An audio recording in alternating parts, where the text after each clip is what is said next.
오늘 말씀은 예레미야 39장 1절부터 10절입니다. 유다의 시드기야 왕의 제9년 열째 달에 바벨론의 느부갓네살 왕과 그의 모든 군대가 와서 예루살렘을 에워싸고 치더니 시드기야 제12년 넷째 달 아홉째 날에 성이 함락되니라. 예루살렘이 함락됨에 바벨론의 왕의 모든 고관이 나타나 중문에 앉으니 곧 네르갈사레셀과 삼갈레부와 내시장 살스기민이 네르갈사레셀은 궁중장관이며 바벨론 왕의 나머지 고관들도 있더라. 유다의 시드기야 왕과 모든 군사가 그들을 보고 도망하되 밤에 왕의 동산길을 따라 두담샘문을 통하여 성읍을 벗어나서 아라바로 갔더니 갈대아인의 군대가 그들을 따라 여리고 평원에서 시드기야에게 미쳐 그를 잡아서 데리고 하맛 땅 림나에 있는 바벨론의 느부갓네살 왕에게로 올라가매 왕이 그를 신문하더라. 바벨론의 왕이 림나에서 시드기야의 눈 앞에서 그의 아들들을 죽였고 왕이 또 유다의 모든 귀족을 죽였으며 왕이 또 시드기야의 눈을 빼게 하고 바벨론으로 옮기려고 사슬을 결박하였더라. 갈대아인들이 왕궁과 백성의 집을 불사르며 예루살렘 성벽을 헐었고 사령관 느부사라단이 성중에 남아있는 백성과 자기에게 항복한 자와 그 외에 남은 백성을 잡아 바벨론으로 옮겼으며 사령관 느부사라단이 아무 소유가 없는 빈민을 유다 땅에 남겨두고 그날의 포도원과 밭을 그들에게 주었더라. 아멘. 하나님의 심판과 징계라는 제목으로 은혜를 나누고자 합니다. 사랑하는 성도 여러분, 하나님의 형상대로 창조된 인간은 하나님을 나타내야 합니다. 하나님이 창조한 그 영혼 속에 하나님의 형상이 자리하고 있는데 그 영혼은 하나님을 경외하고 하나님을 사랑하고 하나님의 영광을 드러내도록 창조되었고 그런 복을 누리도록 창조된 것입니다. 하나님의 자녀들은 하나님의 말씀이 우리 심중에 새겨져서 성령의 능력으로 성령의 이끌림 받아서 하나님을 사랑하고 하나님과 하나 되는 축복을 누리게 됩니다.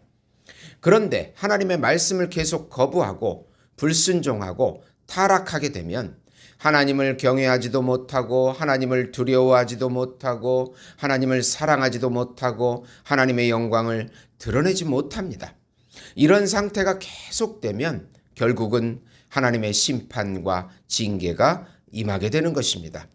우리가 어떤 상태에 있는지를 알고 바로 회개하고 마음을 강팍하게 먹지 말고 하나님의 말씀을 받아들이고 순종하는 삶을 살아야 영적으로 다시 살아나게 되는 것입니다.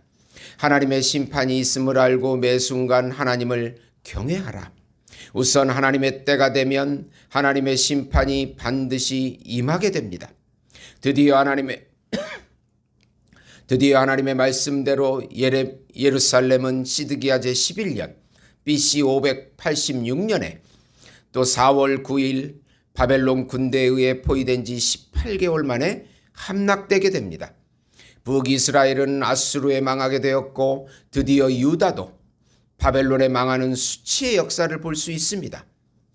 하나님의 선택된 민족이 하나님의 말씀대로 살지 못할 때 하나님은 반드시 심판과 징계를 주시는 것입니다. 유럽 기독교의 쇠퇴는 이런 타락된 결과들이고 증상들입니다. 그런데 우리나라도 좀 상당히 심각한 것 같습니다. 우리나라도 하나님을 그렇게 찾고 기도하고 사랑하고 경외하고 그렇게 했는데 지금은 세속주의와 물질주의와 쾌락주의와 종교다원주의와 거짓 복음들에 물들어서 점차로 타락해가고 있습니다. 하나님은 우리 중심을 보고 계십니다. 외적으로 교회가 많고 성도가 많은 것처럼 보여도 진심으로 하나님을 경외하지 않고 이웃을 사랑하지 않으면 반드시 때가 되어 심판과 징계가 옵니다. 우리에게 복을 달라고만 하지 말고 하나님의 말씀 앞에 순종하고 하나님 말씀을 새기고 하나님 법을 지켜야 하는 것입니다. 여호와 하나님을 두려워해야 합니다. 두 번째로 하나님의 말씀을 불신하고 불순종한 사람들은 반드시 하나님의 심판을 받게 됩니다. 불순종한 시드기야 왕과 유다 고관들과 백성들은 모두 바벨론으로 끌려가는 심판을 받게 됩니다. 시드기야 왕은 자식들이 죽는 모습을 보게 되고 그 눈이 뽑혀지게 되고 쇠사슬에 매여 바벨론으로 끌려가는 수치를 당하는 모습이 7절에 나옵니다. 예루살렘의 왕궁과 백성들의 집이 불타게 되고 예루살렘의 성벽도 헐어지게 됩니다. 헐리게 됩니다.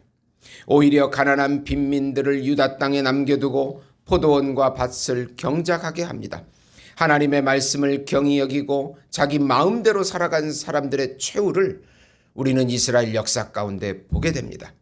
우리는 자기를 부인하고 하나님의 뜻에 순종하는 경건한 삶으로 하나님의 자녀임을 보여주어야 합니다.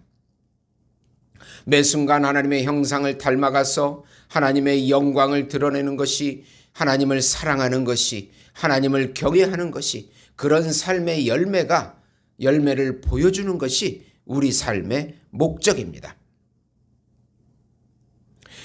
우리나라를 보면 돈의 노예가 되고 쾌락의 노예가 되고 죄의 노예가 돼서 바벨론의 죄의 나라, 그 이방의 나라 바벨론에 끌려가듯이 그렇게 우리가 쇠사슬에 끌려가서 비참한 상태가 되고 있지 않는지 우리는 심각하게 생각할 필요가 있습니다. 우리가 깊이 회개하고 하나님 앞에 돌이키고 하나님 뜻과 하나님 법에 순종하는 삶으로 돌이켜야 우리 민족이 살고 교회가 살고 가정이 살게 될 것입니다. 세 번째로 하나님 말씀에 순종하는 사람들은 구원을 받게 됩니다. 시위대 뜰에 갇혀있는 예레미야는 바벨론의 군사들에 의하여 구원을 받습니다. 바벨론 군사가 와서 오히려 참 선지자인 예레미야를 구원해 줍니다. 느부갓네살 왕은 예레미야를 선대하라고 하고 그가 말한 대로 행하라고 그런 말까지 하게 됩니다. 예레미야는 바벨론 왕도 알 정도로 유명 인사입니다. 하나님께서는 예레미야를 구해준 구스인 넷이 에벤멜렉에 대한 축복을 말씀하십니다. 이 말씀은 예루살렘 성이 멸망당하기 전에 시위대 뜰에 갇혀 있을 때 받은 말씀입니다. 이제 그 성취를 보게 됩니다. 예루살렘 성이 멸망할 때에 에벤멜렉은 구원을 받게 될 것이라고 하십니다. 그의 믿음이 그를 구원했다고 18절에 말씀합니다. 내가 반드시 너를 구원할 것인즉 내가 칼에 죽지 아니하고 내가 노략물같이 내 목숨을 얻을 것이니 이는 내가 나를 믿었음이라 여호와의 말씀이니라 하시니라. 하나님 편에 서면 살게 됩니다. 하나님을 믿게 되면 살게 됩니다. 최후의 심판도 아마 이럴 것입니다. 예수에 대한 믿음이 있는 자녀들은 멸망 가운데 구원을 받고 끝까지 불신한 사람들은 영원한 형벌에 처해질 것입니다.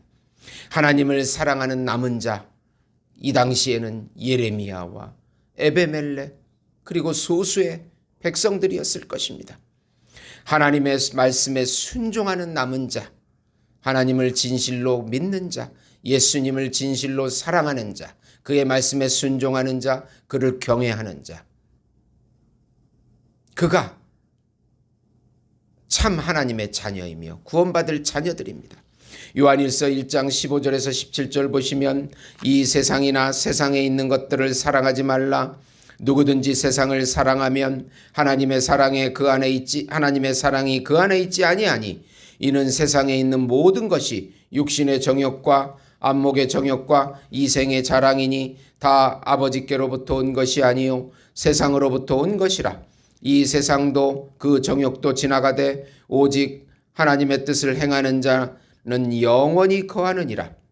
요한일서 5장 21절에 자녀들아 너희 자신을 지켜 우상에서 멀리하라고 말씀하고 있는 것입니다. 사랑하는 성도 여러분, 우리는 이 시대를 분별하고 우리의 상태를 다시 한번 점검하고 하나님을 경외하고 하나님을 사랑하고 하나님의 영광을 드러내는 마음과 뜻과 목숨을 다하여 하나님을 경외하는 그런 삶으로 돌이켜야 우리가 하나님의 은혜를 받고 구원을 얻게 될 것입니다. 기도하시겠습니다. 하나님 아버지, 불쌍히 여겨주시옵소서. 우리 상태를 다시 한번 점검하게 해주시옵소서. 우리가 하나님을 불순종한 삶을 살지 않았는지, 우리가 하나님을 정말 경외하고 사랑하고 두려워하고 하나님의 영광을 드러냈는지 다시 한번 고민하고 돌이키고 반성하게 해주셔서 하나님 말씀 앞에 순종하는 삶, 또 하나님 법에 순종하는 삶 살게 해 주시옵소서. 성령께서 인도해 주시옵소서. 예수님의 이름으로 기도드리옵나이다. 아멘.